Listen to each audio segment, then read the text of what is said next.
Itaas kilay na dala ni Hestia ang cash advance form sa accounting kung saan niya kukunin ang i-advance niyang sweldo. Alam niyang siya ang pinag-usapan ng mga ito bago siya pumasok sa loob, ngunit hindi na lamang niya pinansin ang mga ito kahit pa na nakarinig siya ng ilang bulungan. Nakita niya si Ms. Kelly na nakatingin sa kanya, ito lang naman ang kilala niya.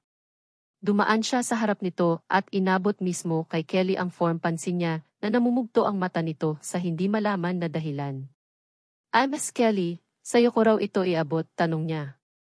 Kinuha na lamang ni Kelly ang form at pinirmahan, walang tanong-tanong, pagkatapos ay inabot sa kanya ang 15,000 pesos na pera. Count the money then sign here, utos nito sa kanya.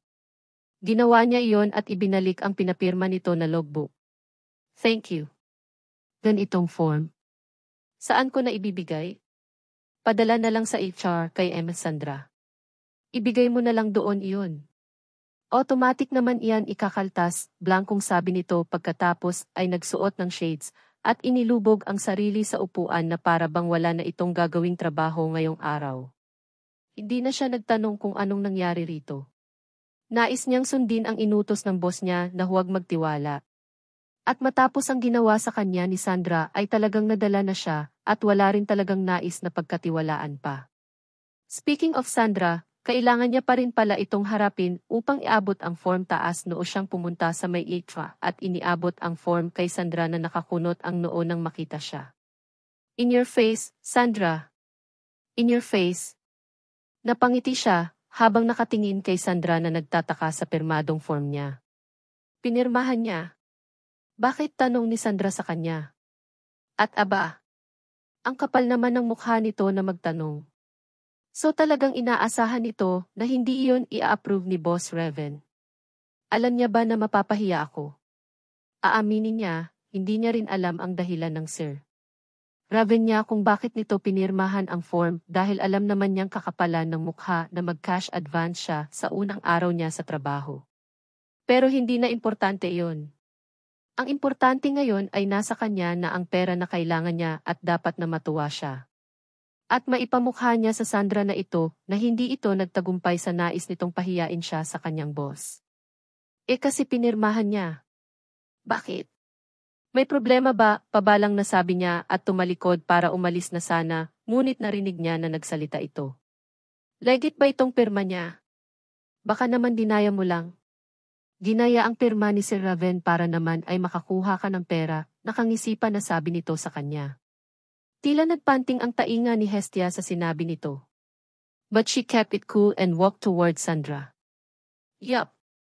If you want, you can call ang boss to check if he really signed that, anya pa kay Sandra, bago nito kinuha ang telepono at sinubukan na tawagan ang opisina ng kanyang boss. Nakangiti lang siya kay Sandra habang hawak ang landline. Narinig niya na sumagot ang boss niya at tinanong ito ni Sandra. Mas lalong lumawak ang kanyang ngiti nang nakita na napasimangot ito at dahan-dahan na ibinaba ang telepono. Okay na ba? Tanong niya. Hindi ito sumagot kaya naman ay muli siyang napangiti. If wala ng problema, babalik na ako sa opisina lalo pa at marami pa akong gagawin roon. Anya pagkatapos ay tuluyan ng lumabas ng office. Napatingin si Raven sa pinto nang marinig ang katok ni Hestia. Sir, Grimes is here na po, sambit nito at pinapasok ang kaibigan ni Raven na nakaschedule na kitain nito ngayon. Siglen yon na matalik niyang kaibigan at kasosyo rin sa negosyo. At ngayon ay nasa kanyang sekretarya ang pansin nito. To be precise ay nasa pangupo ng kanyang sekretarya ang tingin nito habang papalabas si Hestia sa opisina. Yung mata mo, baka lumuwa iyan, anya sa kaibigan. Lumingon ito sa kanya, malapad ang ngiti na tila ng aasar. Kaibigan niya ito kaya naman ay alam niyang matinik ito sa mga kababaihan. Lumapit ito at naupo sa bakanting upuan sa kanyang harapan. Saglit pa itong napatingin sa glass window kung saan bahagyang nakikita si Hestia sa ilabas. Nax, bago yung sekretarya mo ah. Ano ang nangyari roon sa Sandra? Tanong nito sa kanya. I told you, Sandra is not Emma's secretary, temporary lang siya. Hestia, she's Emma's secretary now. At ako na ang nagsasabi sa iyo.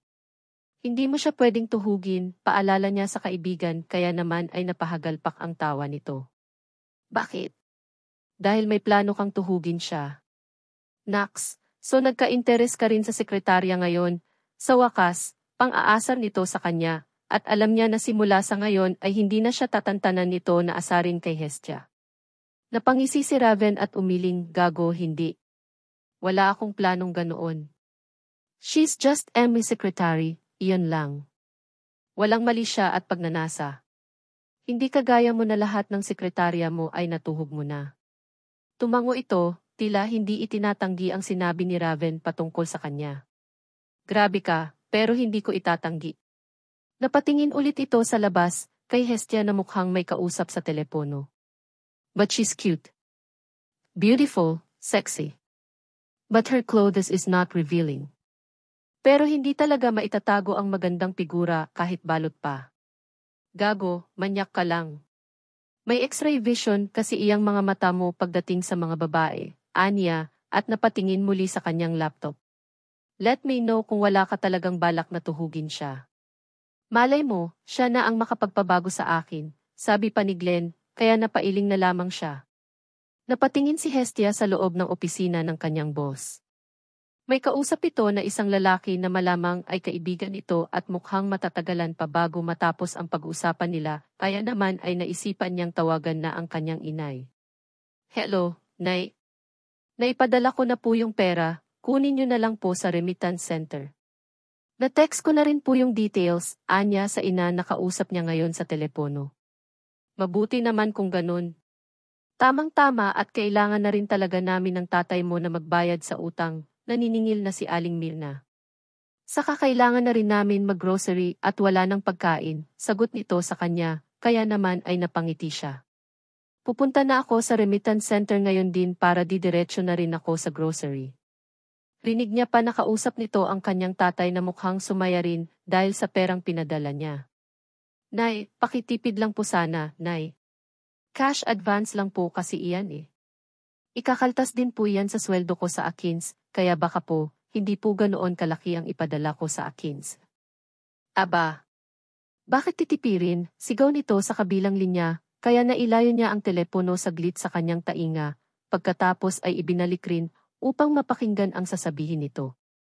Aba, kaya di ba nasa Maynila ka ay para magtrabaho at masustentuhan kami? Na mapunan ang mga pangangailangan namin dito sa probinsya. Bakit? Marami ba kaming pasakalye nung sinabi mo na kailangan mo ng mga panggasto sa eskwela? Hindi, di ba? Tapos ngayon nais mong tipirin ang kakarampot na pinadala mo.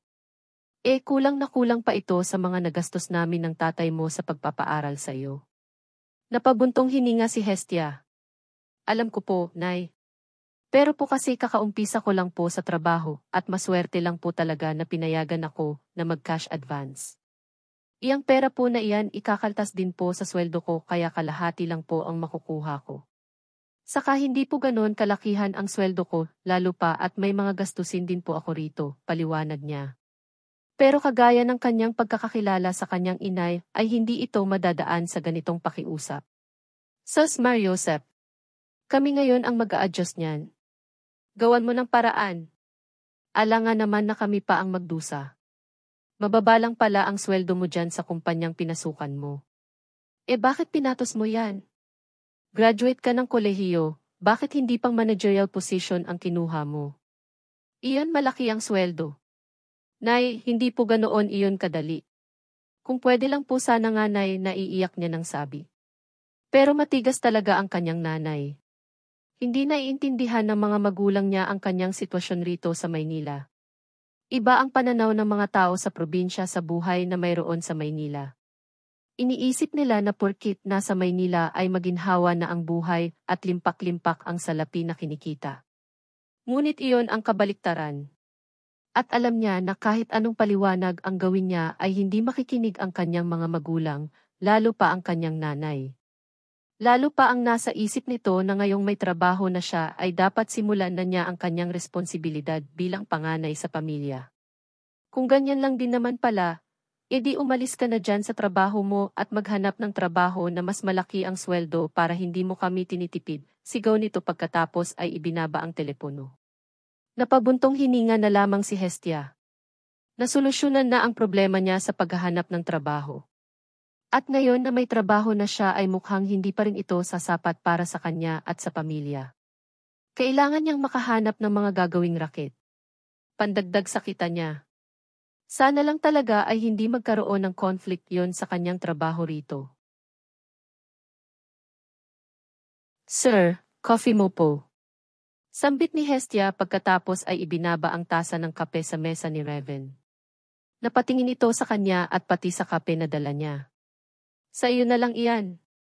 What time ang first meeting ko? Tanong pa nito bago dinampot ang coat at isinuot niya. Siyam ang pa naman po, sir, sagot niya. Good, and after that, tanong ulit nito, at sa sandaling ito ay nasa may pintuan na si Raven. After that, sir. Wala po, bali your next meeting will be this afternoon 2 p.m. po, anya na tila kabisado na ang schedule ni Raven para sa araw na ito. Good, move wasyam ang meeting ng 11 am. Lalabas lang ako. I'll be meeting with Glenn this morning, and I will be having breakfast outside office. Babalik ako before 11 am so ikaw na ang bahala muna rito. Kapag may dumating at nais magpapirma, just keep it, and I'll sign it later. Tumango si Hestia sa bilin sa kanya ni Raven. Sige po, sir. Ako na po ang bahala. Take care po, sir, anya, at hindi na sumagot si Raven at dali-dali nang lumabas ng opisina. Napatingin siya sa kape na kanyang tinimpla at dinala ulit iyon sa pantry pagkatapos ay nilagyan ng asukal dahil gusto niya na matamis ang kape niya at makrema. Sayang naman kung itatapon niya ang kape, bukod sa mamahalin ang brand ng kape ng boss niya ay maharlika rin ang presyo ng kape sa may cafeteria. Maraming employees na gumagastos para lang sa kape, kaya sino siya para magsayang. Habang sinisimsim niya ang kape ay itinuon niya ang pansin sa iba pang schedule ng kanyang boss. May ilang employees na nagpunta sa opisina upang magpapirma sa kanyang boss, pero kagaya ng sinabi nito ay kinuha niya na lang muna ang mga documents at na-review iyon para sa kanyang boss. Kahit hindi nito sinabi na paghiwalayin ang urgent sa hindi urgent ay iyon ang ginawa niya. Ni-review niya isa-isa at inihiwalay din ang documents for employees promotion and for interview na ipinadala ng HR kanina. Tuubad at hindi si Sandra ang nagpunta para dalhin yon. Dahil nais niya sana itong asarin pa. 2 linggo na ang nakakalipas simula nang ma-hire siya bilang sekretarya ng kanyang boss. At sa loob ng 2 linggo na iyon ay nakita niya kung paano kumilos ang kanyang boss dito sa opisina. Hindi lang iyon pati ang mga tao na nakapaligid sa kanyang boss. Si Raven, low-key lang siyang boss. Sob-sob sa trabaho at talagang hardworking. Hindi nito pinapasa ang mga trabaho sa iba kahit pa na ito ang boss. Bukod sa alam niyang panganay itong anak ng mag-asawang Salazar at bata pa ang nag-iisa nitong kapatid, kaya wala itong katuwang sa pagpapatakbo ng negosyo. Ay ang pagiging masipag nito at katalinuhan ang dahilan din ng paglago ng mga kumpanya ng Salazar. Ngunit bukod doon ay wala na siyang alam tungkol sa kanyang boss. Strict ito pagdating sa trabaho at wala naman problema basta ginagawa mo ang trabaho mo ng husto. Ngunit 2 linggo pa lang naman ang lumilipas, alam niyang marami pa siyang malalaman tungkol rito. Mas makikilala ito at kapag nagawa niya iyon ay mas mapapadali ang kanyang trabaho. Napangiti si Hestia habang sinusort ang mga documents. Naisip niya na maswerte siya dahil mabait ang boss niya. Tahimik man ito at malimit siyang kinakausap ay thankful siya dahil madali itong kausap at hindi matapobre, hindi tulad ng ibang boss na nag-interview sa kanya sa mga trabaho na hindi naman siya kinuha. Napaangat ang kanyang tingin nang marinig ang katok mula sa pinto. Pagtingin niya ay nakita niya si Ms. Kelly yon, kasama si Ms. Camille ng Treasury. Pansin niya na madalas na magkasama ito, mukhang close ang dalawa. Ninitian niya ang dalawa at tumayo. Hi, good morning, what can I do for you two? Are you looking for Sir Salazar? Sorry pero... Okay, Hestia. Magkaintindihan tayo, ikaw talaga ang sadya namin dito, sabat ni Kelly pagkatapos ay lumapit sa kanya. Napaturo naman si Hestia sa kanyang sarili na tila nagtataka. Ako. Oo, ikaw, si Kelly iyon hanggang sa hawakan siya ni Camille. Kels, wag na kasi. Sinabi ko naman kasi sa'yo sumuko ka na. Umiling si Kelly at napatingin kay Camille. No, mas mabuti na magkalinawagan kami ni Hestia. Oo, siya ang sekretary ng Raven ko pero akin pa rin si Sir. Ano raw? Kanya raw si Sir Raven. Teka. So may gusto si Ma'am Kelly kay Sir Raven? So this is what it's all about. Kaya ba lagi umaaligid si Ma'am Kelly dito sa opisina? Napangiti siya, hindi niya akalain na may ganitong office romance na nagaganap dito sa opisina. Napaisip tuloy siya kung ilan dito sa opisina ang nakarelasyon ng boss niya. Naging sila ba ni Ma'am Kelly? Hindi naman siya magtataka lalo pa at magandang lalaki naman si Sir Raven. Kelly, tama na. Kung may kababalaghan silang ginagawa ni Sir Eddie mas okay naman iyon, di ba? Kaysa sa chismis na kumakalat. Ibig sabihin na talagang babae ang gusto ni Sir. Dapat doon pa lang ay maging masaya ka na, sabi pa ni Camille, kaya napakunot ang noo niya. Wait. May gusto ka kay Sir, tanong niya at napahinto ito. Saka anong kababalaghan ang sinasabi niyo? Hinarap siya ni Kelly at pinakatitigan siya. Oo, may gusto ako kay Sir. At dapat malaman mo yon, diretsong sabi nito, bago napabuntong hininga. At yung kababalaghan naman, alam namin. Alam namin ang ginawa mo para naman permahan niya ang cash advance mo. Grabe, akala ko pa naman matino kang employee tapos gagawin mo pala ang bagay na iyon. Kay Sir Raven pa, at dito pa sa opisina niya. Anong pinagsasabi nitong babaeng ito? Ano ba ang iniisip nila? Ha? Ano ba ang sinasabi mo? Wala akong alam sa sinasabi mo. Pagtanggi niya at mukhang hindi iyon tinanggap ng dalawa. Okay, I admit. Maski ako nagtataka kung bakit niya pinirmahan, lalo pa at alam kong kakapalan na nag-cash advance ako. Alam ko na yun din ang iniisip niyo. Pero nagmakaawa lang ako, lumuhod ako sa harap niya, at nagmakaawa na huwag niya akong tanggalin tapos ayon ibinigay na niya sa akin ng pirmado. Napatigil lalo ang dalawa. Napatahimik at umiling. Nagmakaawa ka? Yun lang. Hindi mo siya chinupa, tanong ni Kelly. Si Hestia naman ang napakunot ang noo. Hindi niya maintindihan ang huling salita na sinabi nito. Anong chinupa? Ano iyon? Nagkatinginan ang dalawa ay natawa. Sunod ay lumapit sa kanya si Kelly at bumulong. Nanlaki ang kanyang mga mata nang marinig kung ano ang ibig sabihin ng salitang iyon. Pakiramdam niya ay tumaas lahat ng balahibo niya sa katawan nang marinig niya ang kung ano ang iniisip ng mga ito na ginawa niya, kaya pumayag si Sir Raven na pirmahan ang form niya. Hindi. Diyos ko Lord. Hindi. Walang ganoon. Yak, iluliw. Grabe naman, bakit nyo naman naisip na ginawa ko iyon kay Sir, Diyos ko. Naiisip ko palang tumatayo na balahibo ko, anya pa kaya napatitig sa kanya ang dalawa. So walang ganon? Hindi mo ginawa yon kay Sir? Wala kayong kababalaghan na ginagawa rito, tanong ni Camille sa kanya, at agad siyang napailing. Nakita kasi namin na nakaluhod ka at nagtataas baba ang ulo mo. Asal church tutol niya dahil halos kilabutan siya. Hindi, walang ganoon na nangyari. Nagmakaawa lang ako sa kanya. Walang kadugyutan na naganap. Oh God. Bakit niyo naman yan naisip? Umiling si Kelly, so. Walang tsupaan na naganap. Wala nga. Diyos ko, wag mo nang ulitin niyang saltang iyan, sermon niya pa kay Kelly. Natawa si Camille at napailing. Mukhang virgin ito si Hestia. Napataas ang kilay niya. Ano ba ang tingin nila sa akin? Hindi na virgin. Oh God. Ano ba itong dalawang ito? Ganito ba mga taga Maynila? Parang normal na lang na makatikim ng SX kahit hindi pa kasal. Hi. Virgin pa lahat ng butas ko sa katawan, no, Anya. Sunod noon ay pumalahaw ng iyak si Kelly, humagulgol ito. Hindi niya alam kung iyak ba ito dulot ng saya, dahil hindi naman totoo na may ginawa silang kung ano ni Sir Raven. Pero may luha talaga ang mata nito. Kung ganon? Hindi pwede. Napailing siya, hindi na talaga niya magets ito. Masama ang loob mo kanina kasi akala mo may ginagawa kaming kung ano ni Sir. Ngayon naman na sinabi kong wala, umiiyak ka pa rin. Ano ba talaga? What is it this time? Sa sandaling iyon ay si Camille ang sumagot sa kanya. Ganito kasi iyon. Nasaan si Sir? Kasama si Sir Glenn nag-breakfast, dahil sa sinabi niya ay muling pumalahaw ng iyak si Kelly. Ganito kasi iyan, Hestia.